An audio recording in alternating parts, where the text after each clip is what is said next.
A partir do verso 8, diz assim: pelo que ainda que eu tenha em Cristo grande confiança para te mandar o que te convém, todavia peço-te, antes por amor, sendo eu, Paulo, como sou, o velho, e também agora prisioneiro de Jesus Cristo. Peço-te por meu filho Onésimo, porque gerei nas minhas prisões, o qual no outro tempo te foi inútil, mas agora a ti e a mim muito útil. Tu tornei a enviar. Tu torna a recebê-lo como ao meu coração. Eu bem o quisera conservar comigo, para que por ti me servisse nas prisões do Evangelho. Nada quis fazer sem o seu consentimento, para que o teu benefício não fosse como por força, mas voluntário. Porque bem pode ser que ele se tenha separado de ti por algum tempo, para que o retivesses para sempre. Não já como servo, antes mais do que servo, como um amado irmão, particularmente de mim, e quanto mais de ti, assim na carne como no Senhor. Assim, pois, se me tens por companheiro, recebe-o a mim mesmo, como a mim mesmo. E se te fez algum dano, ou te deve alguma coisa, põe isso na minha conta. Eu, Paulo, de minha própria mão o escrevi, eu o pagarei. Para não te dizer que ainda mesmo a ti próprio a mim te deves. Sim, irmão, eu me regozijarei de ti no Senhor. Reanima o meu coração no Senhor. Escrevi confiado na tua obediência, sabendo que ainda farás mais do que digo. E juntamente prepara-me também pousada, porque espero que pelas vossas orações vos hei de ser concedido. Saúda-te, Epáfras, meu companheiro de prisão por Cristo Jesus. Marcos, Aristarco, Demas e Lucas, meus cooperadores. A graça de nosso Senhor Jesus Cristo seja com o vosso espírito. Amém. Nós temos falado desde domingo passado um pouco sobre uma conversa aberta entre amigos. E nessa conversa aberta entre amigos, Paulo escreve ao irmão Filemão. Como nós sabemos e falamos, Filemão era um homem de posses e um homem que abria a casa dele para fazer o culto da igreja cristã ali em Colossos. Nós aqui sabemos que ainda não havia templos, não havia construções de edifícios, templos. Então os cultos aconteciam na casa dos irmãos e toda a igreja frequentava a casa dos irmãos. Os nossos irmãos da patrística diz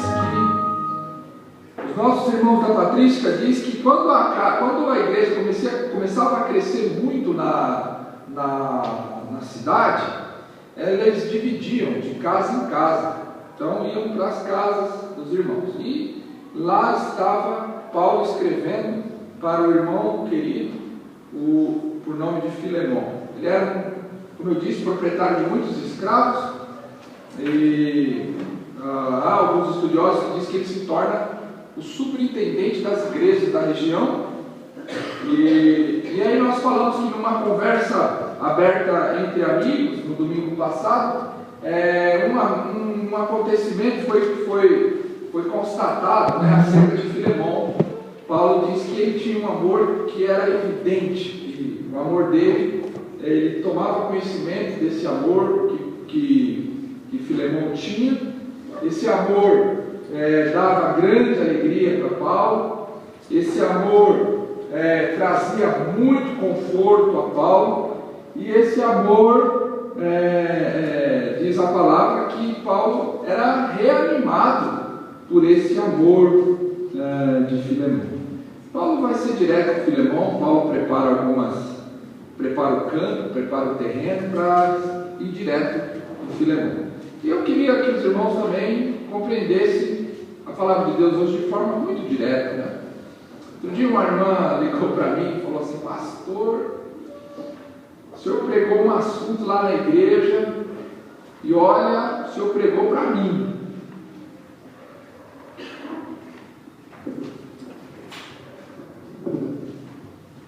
É engraçado quando isso acontece, né? A pessoa ligou para mim e falou: pastor, quando o senhor pregou aquilo lá, o senhor pregou para mim? Aí eu parei, né, que eu estava fazendo o meu serviço, e falei assim: olha, irmã, eu não pensei em ti não. Aí ela falou assim: mas serviu para mim. Aí eu falei: serviu? Aí ela falou assim: serviu, pastor. E eu vesti a carapuça. Aí eu falei: é mesmo? Aí ela falou: é. Eu falei: então toma a bênção da posse, né? Aliás, toma a posse da bênção, seja abençoado. E ela falou assim: pastor, foi para mim mesmo. Eu senti que Deus falou comigo e Deus tocou no meu coração. E irmãos, esse é o objetivo da pregação, né? A pregação precisa ser direta, né? Pelo Espírito Santo de Deus ministrando no seu coração, e a gente tem que louvar ao Senhor Jesus, porque Deus fala com os filhos dele, né? Graças a Deus. E Paulo vai ser direto com Filemão, de coisas que Filemão precisava considerar. E a primeira constatação, após a evidência do amor de Filemão, Paulo prepara o terreno para tratar de uma questão difícil com Filemão. É a verdade de que relacionamentos podem ser abalados. Relacionamentos entre pessoas podem ser abalados. Ali estava Filemão, recebendo a carta enviada por Paulo, e Filemão recebe a palavra de Paulo acerca de Onésimo. E a palavra Onésimo, o nome Onésimo, significa útil, aproveitável, né? Oportuno. A tradução do termo Onésimo é útil. E Paulo manda a carta para Filemão, dizendo assim para ele: olha, Filemão, eu sei que antes ele te foi inútil, ele te foi imprestável, ele praticou, como nós vemos no verso 18, algo contra Filemão que chateou por demais Filemão. E os estudiosos aqui não afirmam o que foi que ele fez que chateou Filemão. Parece-nos que Filemão foi lesado financeiramente por Onésimo. Ele era um escravo, e aí as pessoas, uns vão dizer que ele furtou dinheiro, outros vão falar que talvez furtou algum outro bem, ou causou alguma questão aí no que tange as posses e as propriedades de Filemão. Mas Paulo, ele escreve para Filemão e escreve para ele: olha, Filemão, sabe de uma coisa? Ele foi para você inútil. E aqui então está uma constatação que nós precisamos considerar. Relacionamentos podem passar por abalos. Pode passar por abalos. Uma hora está tudo bem, e quando você menos espera, nasce uma rusga. Quando você menos espera, situações adversas, desavenças, discordâncias, isso pode acontecer. E Paulo está dizendo: olha, eu sei que antes ele, ele, Onésimo, te foi inútil. Isso é verdade pelo Evangelho inteiro, desde Gênesis a Apocalipse. Você encontra lá nos nossos primeiros irmãos, lá no Jardim do Éden, um problema sério entre Caim e Abel, deu um conflito, e você já sabe o que é que deu essa história. Você também lembra da história de Jacó com Esaú, conflitos aconteceram. Você também conhece a história de José e o conflito que teve com os seus irmãos. Isso tudo é possível acontecer. Relacionamentos muitas vezes são abalados, passam por conflitos, passam por lutas. Isso é verdade. Isso você não pode tentar viver uma vida livre desse tipo de coisa. O próprio Paulo teve problemas na igreja. Paulo teve problema com Pedro. E eles tiveram uma conversa até um pouco dura. E o que eu acho interessante é que Paulo teve problema com o próprio Marcos. E nesse texto, na hora que a gente encerra a leitura, Paulo está falando quem é que saudava Filemão? Epáfras, né? Falava de Aristarcos. E quem estava lá com Paulo? Marcos. Relacionamentos podem passar por abalos, por atritos. O dia a dia, a vida em si, no relacionamento entre pessoas, você pode esperar conflitos, lutas. E a razão que eu entendo como sendo primaz nessa questão, a primeira, a significativa nessa questão, é por conta de uma doutrina que a nossa igreja defende e vai defender até a morte, enquanto ela for reformada. Depravação total do homem. Depravação total. O ser humano é pecador. Nós somos pecadores. Então, no meu relacionamento com o meu irmão, eu preciso considerar que pode acontecer abalos, atritos, porque eu e ele, nós dois, somos afetados pelo pecado. Todos nós somos pecadores. Mas, nesse relacionamento abalado, eu fico, quando eu olhei para essa carta, eu fiquei impressionado com algumas verdades. Primeira verdade que eu vejo é que, como foi que Paulo se portou? O texto diz, Paulo, o velho. O que ele está querendo dizer aqui? Paulo, o experiente na fé. Paulo, aquele que está há muitos anos na caminhada cristã.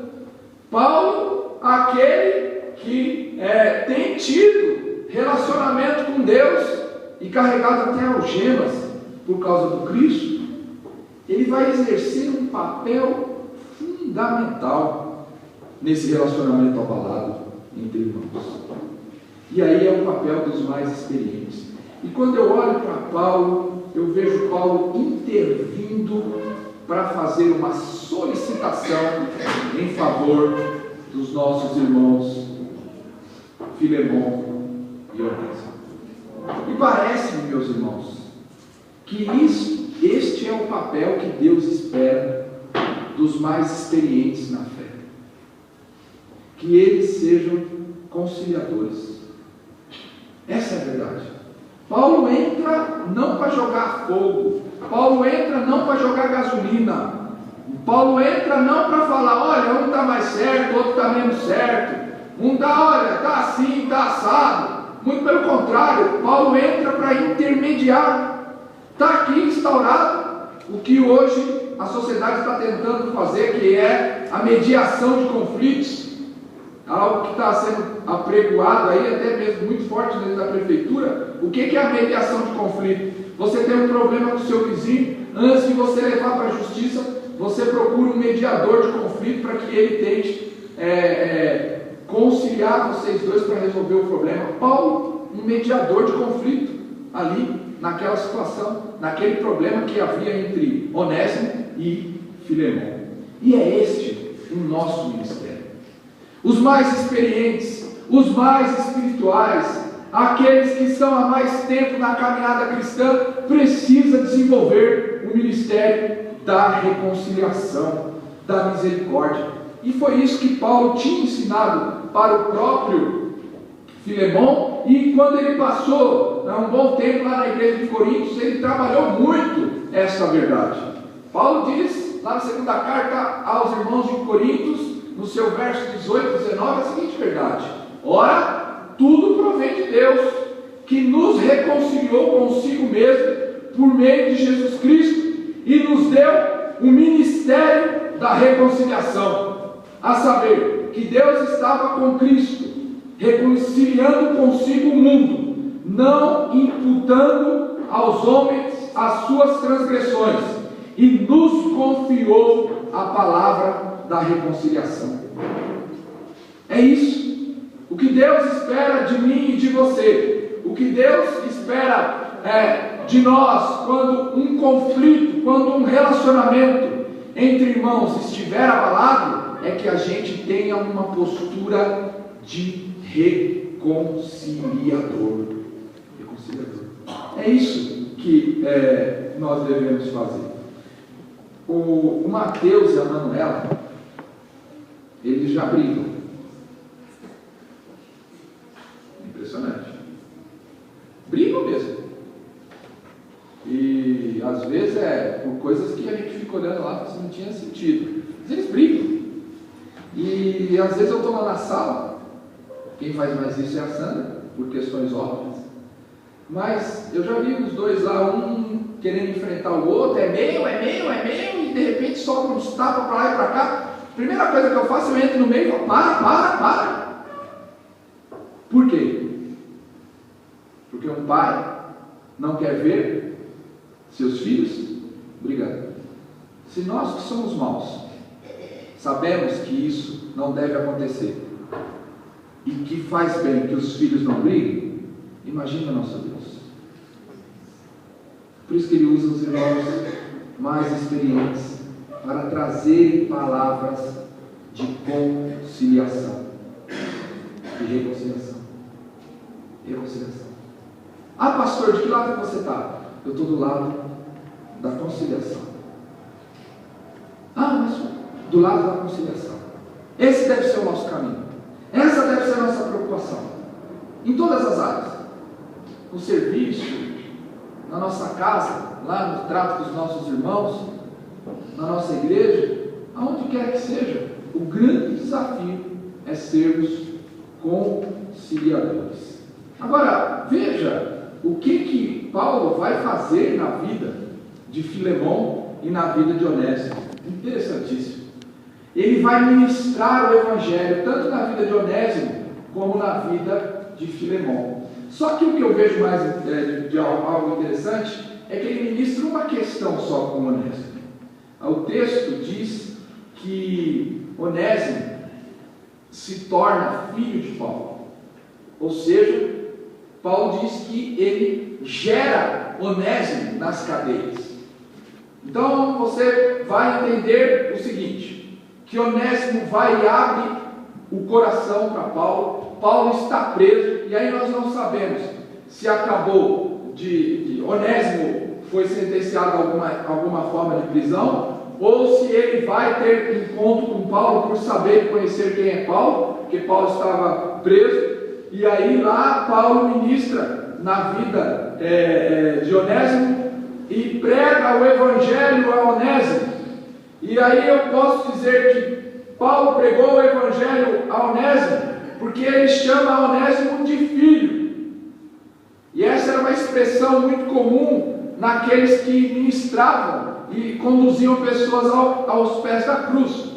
Mas eu posso afirmar, de forma mais enfática, de que Onésimo se tornou um irmão da fé. E ele teve a vida dele transformada. Porque Paulo fala, olha Filemão, ele que outrora foi inútil, agora se tornou em um vaso útil. Ou seja, a vida dele foi transformada. Ele foi alcançado pelo Evangelho. Essa é uma verdade preciosa. Nós temos aquilo que nenhuma ONG tem. Nós temos aquilo que nenhuma empresa tem. Nós temos aquilo que nenhuma outra instituição na face da terra tem. O Evangelho do Senhor, para ministrar salvação e transformação na vida daqueles que estão em conflitos e pé de guerra. O Filemão estava tendo a notícia de que o ladrão Onésimo, o bandido, teve a sua vida alcançada pelo Evangelho.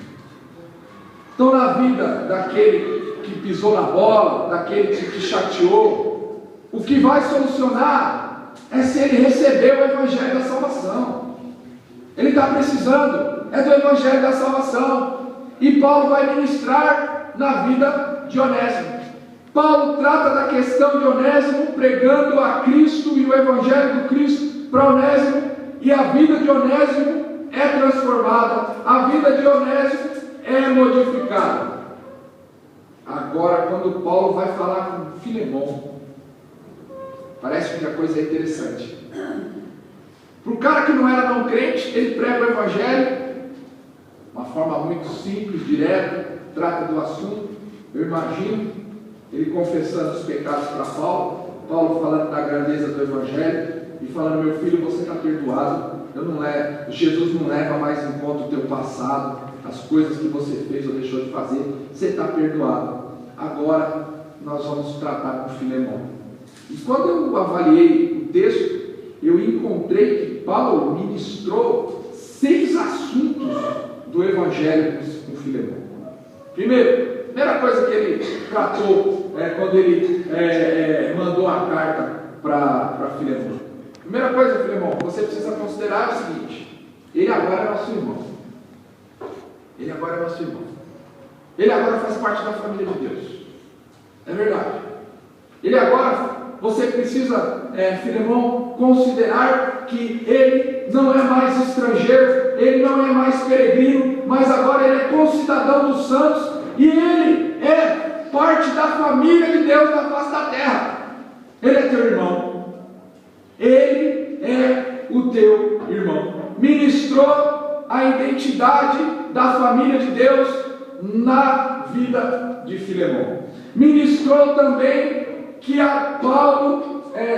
que Filemão precisava resolver aquele problema frente a frente.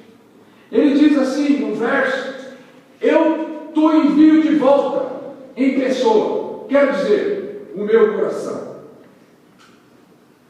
Paulo poderia ter segurado Onésimo com ele. Paulo poderia ter mandado só a carta. Paulo poderia ter ido lá. Paulo poderia então chamar Filemão para que viesse até Roma. Sei lá. Mas Paulo entendeu que não se resolve conflitos fugindo. Não se resolve conflitos se acovardando. Não se resolve conflitos empurrando as coisas para debaixo do tapete. Se resolve conflitos indo lá e tratando da questão. É por isso que Paulo manda Filemão receber Onésimo. E é verdade, isso é Evangelho.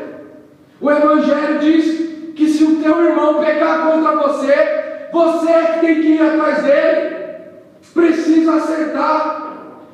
Por que você precisa ir lá acertar? Porque se ele pecar contra você e você não tratar nele as coisas como devem ser tratadas no seu coração, vai nascer no seu coração uma coisa chamada ódio. Vai nascer uma coisa no seu coração chamada rancor. E você não vai mais querer estar onde o teu irmão está. Você vai excluir ele. E talvez você vai usar algumas expressões. Aquele estará lá, fulano estará lá, ciclano estará lá, e eu não vou estar. E o que é que você quer? Você quer expressar, na verdade, nada mais, nada menos que uma inclinação pecadora que existe em nós e que habitou no coração de Caim. o desejo de eliminar da face da terra a presença do seu irmão. Meus irmãos, João foi tão claro quando falou que aquele que odeia o irmão é um assassino. E o pior, todo assassino não tem a vida eterna. Por isso que Paulo pega Onésimo e fala para Filemão: eu estou te enviando ele, eu estou te enviando ele, e vocês vão ter que conversar. Vão ter que conversar, vai ter que se tratar, vai ter que se acertar, e de uma forma madura. Ele continua a ministrar na vida de Filemão. É preciso entender a soberania de Deus nisso tudo, Filemão. Por que é que isso aconteceu, Filemão? Por que é que isso aconteceu? Preste atenção, o texto diz de maneira muito clara: pois eu acredito que ele veio a ser afastado de ti temporariamente, a fim de que o recebas para sempre. Mas não somos nós que afirmamos? Todas as coisas cooperam para o bem daqueles que amam a Deus, daqueles que são chamados segundo o seu propósito. Não somos nós que afirmamos que a vontade do Senhor é boa, perfeita e agradável? Mas não somos nós que afirmamos as verdades de Isaías, quando ele falou que nada escapa do controle de Deus, que ele consegue medir a terra, que ele sabe o nome das estrelas, que ele coloca reis, que ele tira reis. E você acha que Deus não sabe, e você acha que Deus não tem um propósito neste conflito, neste atrito? É isso que Paulo está dizendo. Paulo está dizendo para ele: você tenha certeza que ele, Paulo, acredita que tudo aquilo que aconteceu foi para que algo nobre e mais bonito e mais importante viesse a acontecer. Que o Onésimo, que não conhecia a vida eterna, precisou passar por aquela situação para ter um encontro com a vida eterna. Agora, você quer saber o que é mais bonito dessa história? A palavra aí, ele foi afastado de ti temporariamente, a fim de que o recebas para sempre. A ideia aí é que você vai recebê-lo perpetuamente. Perpetuamente. Por que aconteceu isso? Por que aconteceu aquilo? Não endureça o teu coração. Perdoa, trata, enfrente a coisa da forma evangélica. Não fuja. Cara. Deus vai transformar esse mal em bênção, como ele falou através da boca de José. Ele ministrou um outro assunto impressionante. Olha, Filemão, é preciso fazer o bem. Você vai receber ele não como escravo, mas você vai receber ele muito acima de escravo. Você vai receber ele como um irmão caríssimo, preciosíssimo.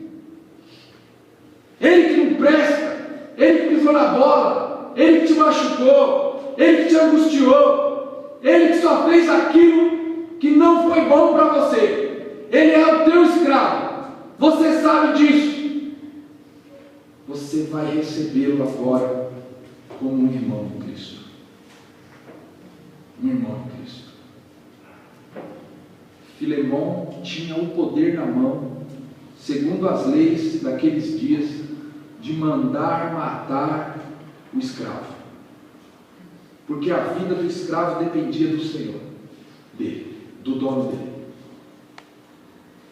Mas Paulo ministrou o Evangelho no coração de Filemão, porque Jesus disse que se nós amarmos somente aqueles que nos amam, que recompensa nós temos nessa história.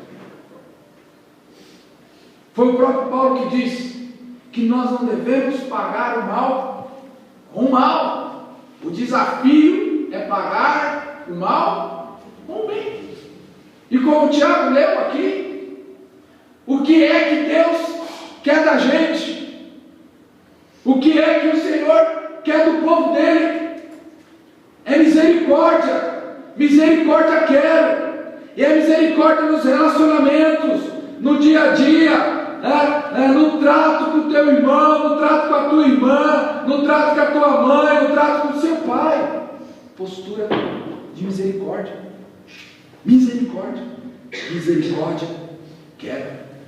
E não holocaustos. Fazer o bem é um desafio. É um desafio. E nós, pela parte da manhã, falamos um pouco sobre isso. O que é que faz com que o nosso culto seja aceitado por Deus como um sacrifício vivo, santo e agradável? Trabalhamos isso na parte da manhã. E uma das coisas que Deus recebe é quando nós praticamos o bem. Quando nós praticamos o bem. Paulo inicia também na vida de Filemão que ele precisa considerar o passado dele. O texto diz assim: eu pagarei para te alegar que também tu me deves até a ti mesmo. Paulo está mandando dizer para Filemão o seguinte: olha, Filemão, se o irmão Onésimo fez alguma coisa, te lesou, roubou, furtou, extraviou, danificou, seja lá o que for, ele não tem como pagar, mas eu pago. Mas só quero te lembrar de uma coisa: só lembra que você deve para mim. Você deve. Você sabe que você deve. Tem questões que você sabe que eu tratei na tua vida, Filemão. O Filemão era santo no sentido de nunca ter errado. O Filemão era perfeito. O Filemão era o cara que nunca falhou na vida. Será que Filemão era esse camarada santarrão? Não. Ele sabia sim, que ele havia pecava e que poderia pecar mais à frente. Então Paulo está dizendo para ele: olha, sabe de uma coisa? Lembra que você também é pecador. Lembra que você é pecador. Há uma ilustração que eu li num livro que diz o seguinte: que o imperador romano, quando voltava das guerras vitorioso, o general romano, quando voltava das guerras vitorioso, o exército não podia entrar na cidade de Roma.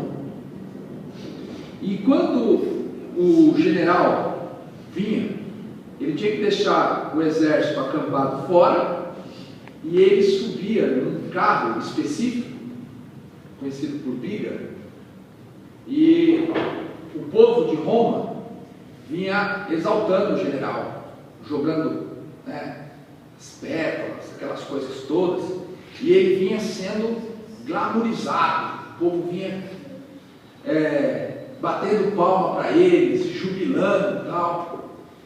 E de algumas em algumas milhas, um escravo tinha que correr atrás, segundo a lei romana, correr atrás, subir na biga junto com o general e falar no ouvido dele as seguintes palavras: lembra-te que tu és mortal. Aí o escravo descia, o povo... Passavam-se algumas milhas, o escravo subia e falava no ouvido dele: lembra-te que tu és mortal. O que Paulo está fazendo é algo semelhante. Lembra, Filemão, que você também é pecador, que você também erra. Lembra que você também falha. Lembra disso. Lembra dessa verdade. E uma outra coisa maravilhosa do Evangelho que Paulo ministra na vida de Filemão para resolver aquele conflito é que a obediência é algo para ser praticado. Paulo diz: eu estou certo como estou, da tua obediência, e eu te escrevo, sabendo que farás mais do que estou pedindo. Obediência. Obediência à palavra de Deus. Obediência à palavra de Deus. Curar relacionamentos abalados precisa disso. Considerar que é teu irmão. Considerar que é preciso resolver os problemas e não fugir deles. É preciso tratar cara a cara. É preciso ter a postura corajosa de ir falar com aquele que falhou contra você. É preciso entender a soberania de Deus. É preciso fazer o bem. É preciso considerar o passado. E é preciso ser obediente. Paulo manda Filemão para lá. E ele tinha convicção. Ele manda Onésimo para lá. E ele tinha convicção de que Onésimo ia obedecer. Ele ia obedecer. E aí Paulo fala: reanima. Filemão, me reanima. Filemão, me traz alegria. Filemão, me ajuda nessa questão. Porque a obediência à palavra de Deus é uma coisa do povo de Deus. Pedro uma vez disse: tendo purificado a vossa alma pela obediência à verdade, tendo em vista o amor fraternal não fingido,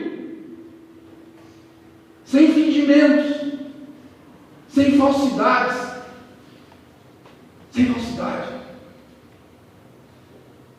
sem fingimento, sem falsidade. Não, tá. Deus me livre, não quero. Sem fingimento e sem falsidade. Ele diz: amai-vos de coração. E aí ele usa uma expressão: uns aos outros ardentemente. Por que, irmãos?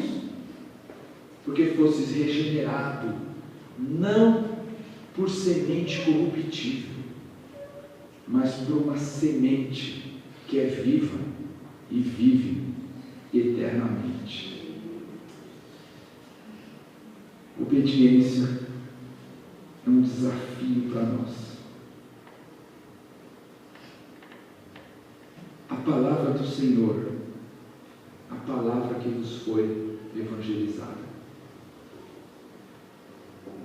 reanima o Paulo,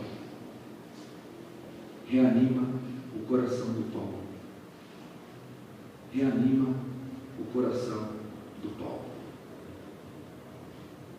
Trata o assunto de uma vez por todas. Tenha coragem. E se você é o mais experiente na história, ministra a reconciliação.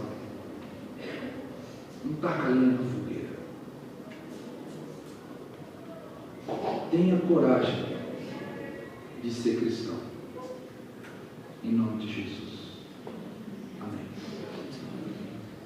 Vamos cantar um cântico, e durante esse cântico, que você reflita em tudo aquilo que foi dito.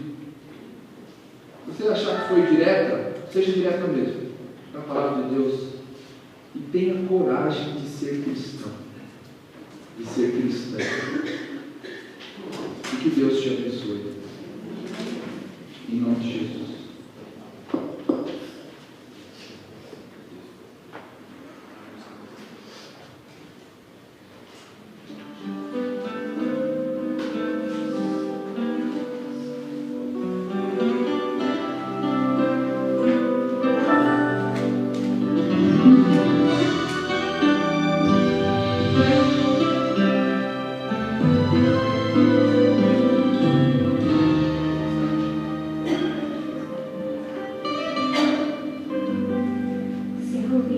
deixou de ser aquilo que você um dia imaginou. Se houve algum motivo incerto ou justo, não leve a mal, não julgue. Se você vai ver que é fácil amar o seu irmão sem criticá-lo, mesmo que aos olhos seus hajam erros. Interceda por ele, entregue a sua vida